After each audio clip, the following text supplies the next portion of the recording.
Back in 2011, when I was 19 years old, my family decided to leave the city and move to an old house in the countryside.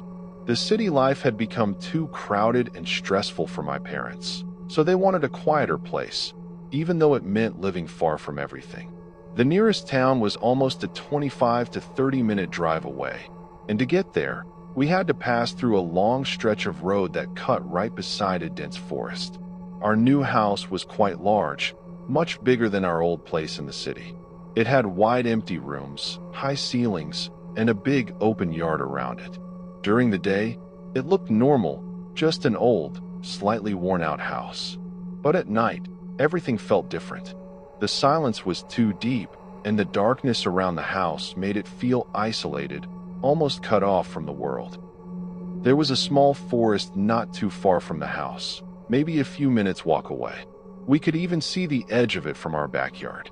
During the day, it didn't seem like a big deal, but at night, it turned into something else entirely. For the first few months, everything was fine. We slowly got used to the place. But about 4 months later, something strange happened. Under the house, there was an old underground water tank. It was built right beneath one of the storage areas, with a heavy iron lid on top. What made it unsettling was the fact that it had thick chains wrapped around it, as if someone had sealed it tightly a long time ago. The metal looked rusty, and the area around it was dirty, covered in dust, old leaves, and damp patches. One day, my dad decided to open it and check if it could still be used for storing water. It took effort to break the old chains. When he finally lifted the lid, he used a flashlight to look inside. From the outside, it looked small, but according to him, it was actually huge, almost the size of a full room beneath the house. There were old pipes running through it, connecting to the main water lines outside. The walls inside were cracked, and there was muddy, dirty water collected at the bottom. It smelled bad, like something had been trapped there for years. My dad said it wasn't safe to use, so we decided to close it again. Since we had already broken the chains, we just placed the iron lid back without locking it. At the time, it didn't seem like a big deal, but that turned out to be our biggest mistake. After that day, things in our house started to change. One by one, everyone began feeling sick. My mom would wake up in the middle of the night with severe stomach pain. She would sit upright for hours because lying down made it worse. My dad started experiencing the same pain, along with strange, disturbing thoughts that he couldn't explain. He became restless, unable to sleep properly. Then came that Saturday night. My parents were asleep in their room, both already unwell, so I didn't want to wake them just to ask for water. I was really thirsty, so I decided to go to the kitchen myself. The layout of the house was such that to reach the kitchen, I had to pass through the back hallway and right through the storage area where the water tank was. There was no other way around it. At first, everything seemed normal.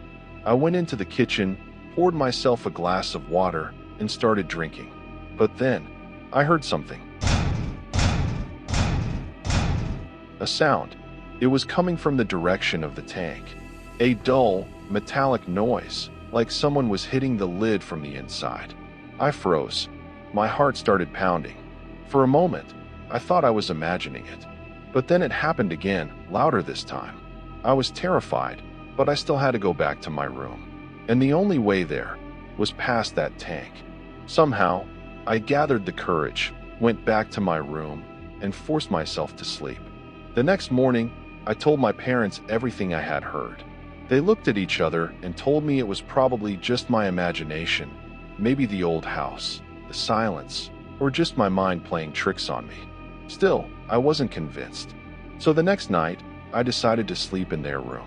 Their room was on the other side of the house, slightly farther from the storage area, but the silence at night still felt just as heavy.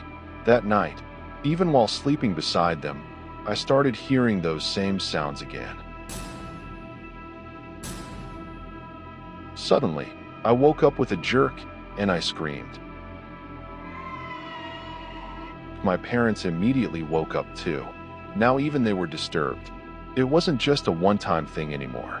Something about this felt wrong, and somehow all of it pointed back to one place. Asterisk asterisk, that underground water tank. The one we were never supposed to open. We tried to ignore it and continued living there, but the fear didn't go away. It only grew stronger with each passing night. Then one night, everything went too far. It was around 2 a.m. when we were all asleep. Suddenly, a loud noise echoed through the house. It sounded like something was violently hitting metal. The sound was so loud that it felt like it was coming from right beneath the house. My dad woke up instantly. This time, even he couldn't ignore it. He grabbed a wooden stick from beside the bed and decided to go check. I followed him, even though every part of me wanted to stay back. We walked through the dark hallway, the floor creaking under our steps. The only light we had was a dim flashlight. As we got closer to the storage area, the smell of dampness and rust became stronger. And then we saw it. The iron lid of the tank was no longer straight. It looked bent, dented from the inside, as if something had been hitting it over and over again. For a moment, neither of us could move. My dad slowly stepped back, his grip tightening on the stick. I could feel my hands shaking. Whatever was inside, it wasn't normal. We didn't wait any longer. Right there, in the middle of the night, we decided to leave. My mom quickly packed a few essentials, and within minutes, the three of us got into the car and drove away. The road through the forest felt longer than ever that night. None of us said a single word. The next day, we contacted the person from whom we had bought the house and told him everything. At first, he hesitated, but then he finally revealed the truth. He told us that the underground tank had been sealed for years because it was believed that something was inside it, something unnatural. Hearing that, we were completely shocked. It made sense why no one before us had experienced anything, because no one had opened it. After that, we never went back. We moved back to the city and started a new life. Years have passed since then. I've grown older now, but even today, whenever I think about that house, that forest, and especially that water tank, I still feel a chill run down my spine.